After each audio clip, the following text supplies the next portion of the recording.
it helps. I would prefer to be on a team that we're driving in our lanes, but we're feeding one another the information that makes the whole thing work better.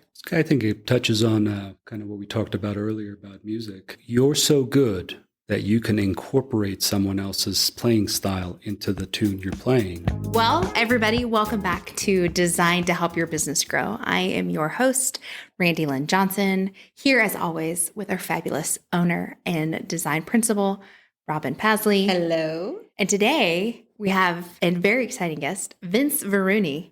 Vince, your name makes me want to revert back to my days as a broadcast anchor and really not like Vince Viruni.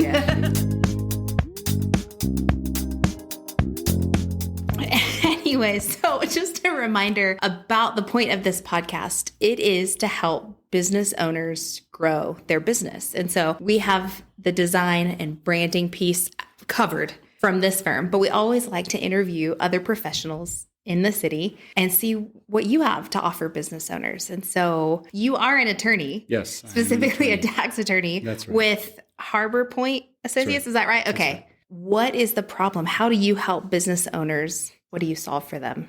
I think that there's no one answer I can provide there. Okay. It really depends on what the client's immediate problem is and what the ultimate goal is.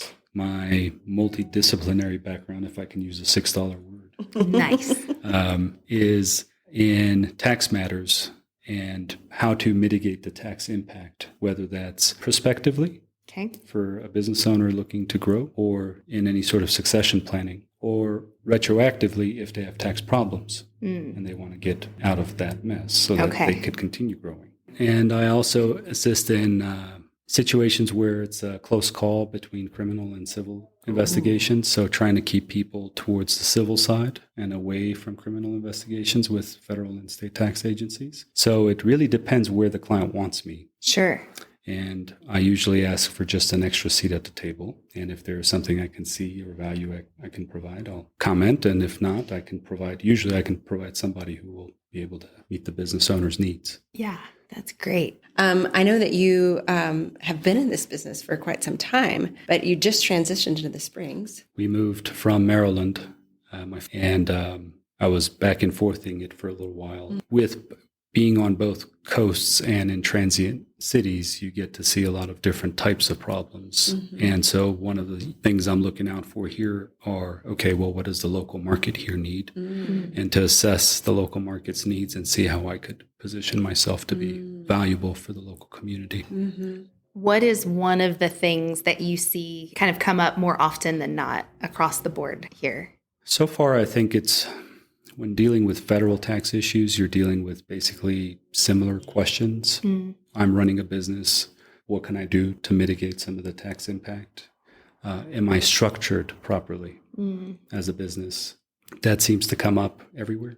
I think there's varying levels of advice people get depending on who they work with. And navigating through those conversations with their existing advisor is sometimes the challenge that I look forward to, because you want to keep the client's team intact while trying to be the new guy on the team. Sure. And well, we've done it this way. So I find that to be something else that we kind of share when we come to the table with our client and all the other advisors they have with them, finding our seat and then knowing how to best help the client, because they're our focus. We have to play well in the sandbox, so to speak, with the other team, but without, like you said, unseating anyone, but being able to assess what's going on and bring the right kind of advice to them that may even sometimes be contradictory to what they've been receiving. Correct. Which is really difficult sometimes. I can see that's part of what you do too, is bringing that kind of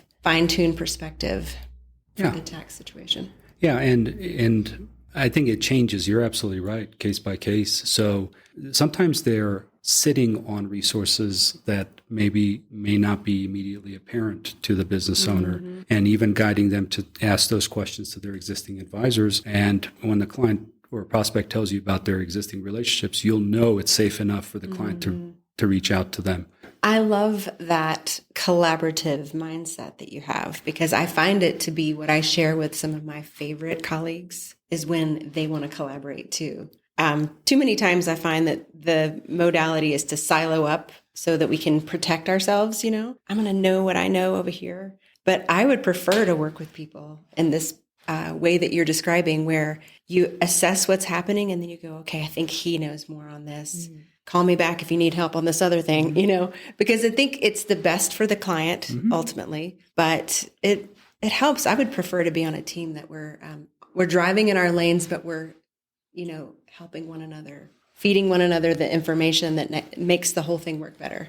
I think it touches on kind of what we talked about earlier about music, because if you're so good that you can incorporate someone else's playing style into the tune you're playing versus, and this goes back to the jazz versus classical mindset, that there are performers out there. I don't claim to be an expert performer at all, but just the theory is you have expert performers out there who can play with anybody, and they'll make hits. They'll make phenomenal music live, impromptu. And one of the things I strive to be is so good at what I do that part of my personal challenge is to work with anybody and that the client's working with, and how to incorporate that style into the service that you're offering the client. Yeah.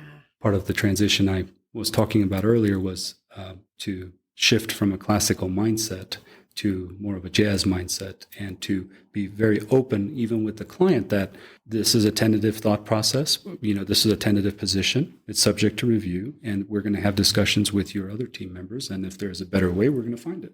So you said that you are a classically trained musician. What did you play, or do you play? I was raised on the piano. Okay. Then I shifted my attention a little bit and explored violin and then guitar. But then I started to transition into other instruments as well, percussion, really. Sure. Leave some for the rest of us. Get grief. No. And then, I don't play as often as I'd like to nowadays, but it's something that impacted me growing up. That's really cool. And it's cool that you've taken your experience and what was relevant to you, and you apply it to your work. And I think that's a very unique, special skill set that you have. I know Robin has, and it's fun to see when that plays out. But Robin, do you find outside artistic talents that get incorporated into the business dynamics with a client or with the team? 100%. Matter of fact, in my previous career in music, the collaboration piece was huge for us. We started out as, a duo, writing our own music, playing our own music, and then we folded the next large piece of our career into collaboration efforts. And so all the albums we produced after that were collaborations. And what I learned in that process was having to give up your ego in order to make the better song. And I think that's the same way in creating projects with our clients, is giving up the ego of, I want to do this one thing.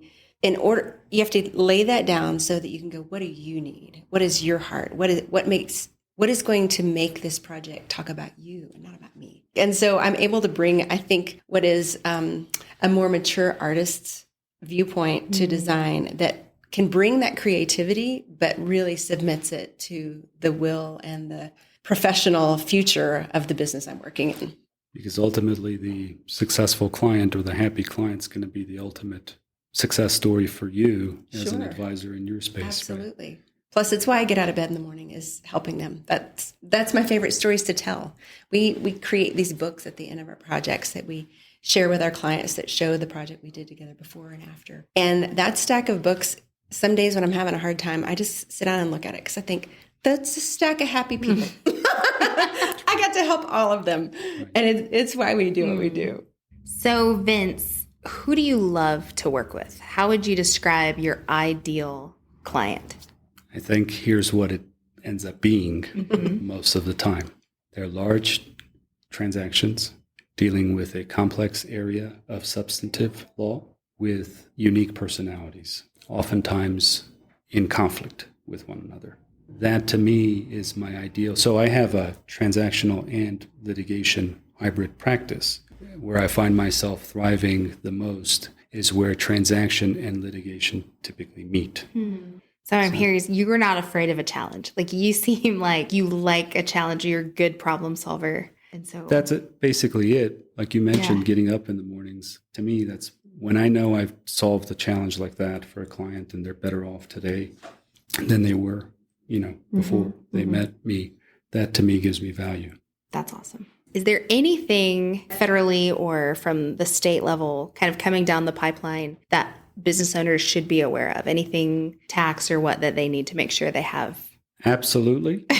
The one thing I think I can say, all business owners should keep their ears to the ground at this moment, because there are so many changes coming our way that we don't necessarily know of. There are lots of options presented at the congressional level, tax-wise, that will be subject to change as this one big, beautiful bill that we keep talking about makes its way through the different chambers. Okay. So things will be changing. I would say for all business owners to get their advisors, whoever that may be, their CPAs, their financial advisors or bankers, whoever they work with, and to just really keep their ears to the ground at this point, because everything is subject to change.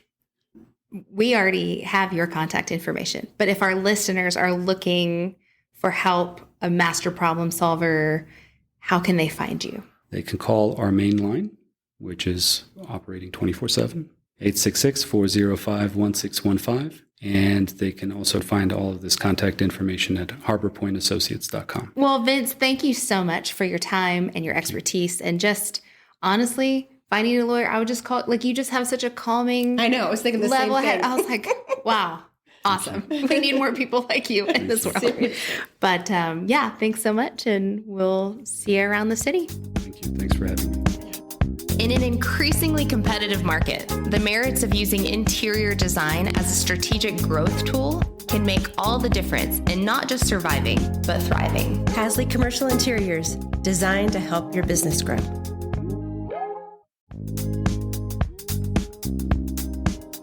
In an increasingly competitive market, the merits of using interior design as a strategic growth tool can make all the difference in not just surviving, but thriving. Hasley Commercial Interiors, designed to help your business grow.